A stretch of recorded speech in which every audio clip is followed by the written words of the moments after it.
বিয়ের প্রথম থেকে আমার শাশুড়ি আমাকে দেখতে পায় না, আমাকে দেখলে কেমন কেমন কেন জানি করে। আমি যদি আমার স্বামীর সঙ্গে বসে একটু হাসি তামাশা করে খুনসুটি করে তাহলে তো হয়েই গেল, তাহলে আমার আর সুন্দর মতো ভাত খাওয়া হলো না। তার কথা জ্বালায় আমি আর সুন্দরভাবে একদম থাকতেও পারি না। কেন এমন করে? আপনি যদি আপনার ছেলেকে ভালোবাসতেন তাহলে তো আপনার ছেলের সঙ্গে তার বউয়ের যদি সুন্দরভাবে বাস করে তাহলে তো আপনার খুশি হওয়ার কথা, কিন্তু বুঝতে পারতাম না কিসের যেন শত্রুতা আমার শাশুড়ির আমার সঙ্গে। তাই আমার সঙ্গে এমনটা সব সময় করতে থাকে। এমন করতে করতে এমন হয়ে গেল আমার একটা বাচ্চাও হয়ে গেল।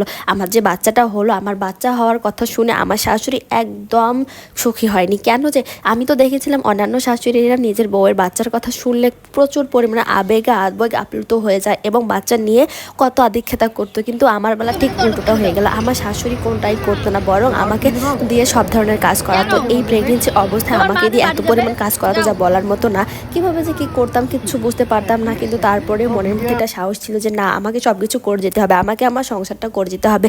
তারপর আমার হাজব্যান্ড ছিল অনেক সাপোর্টিভ। আমার হাজব্যান্ড আমাকে প্রচুর পরিমাণে ভালোবাসতো, আমাকে সবসময় বলতো যে যাই হোক বাদ দাও, মা তো বুড়ো মানুষ, যা হয়েছে হয়েছে, তুমি তোমার মতো থাকো, মাকে মার মতো থাকতে দাও। এভাবে চলতে চলতে থাকে, কিছুটা সময় যাওয়ার পর একদিন বুঝতে পারলাম আমার শাশুড়ি আমার নামে বড় একটা চক্রান্ত। তিনি কখনোই চাইতেন না আমি তার ছেলের বউ হই, তিনি সবসময় চাইতেন তার বোনের মেয়েকে তার ছেলের বউ বানাতে। কিন্তু যখন শোনে আমি প্রেগনেন্ট তখন তার এই ইচ্ছাটা আরও বেড়ে যেতে লাগলো, আর বেড়ে গিয়ে আমার সংসারে অশান্তি একদম জল্লি পুরে খা হয়ে গেলাম আমি।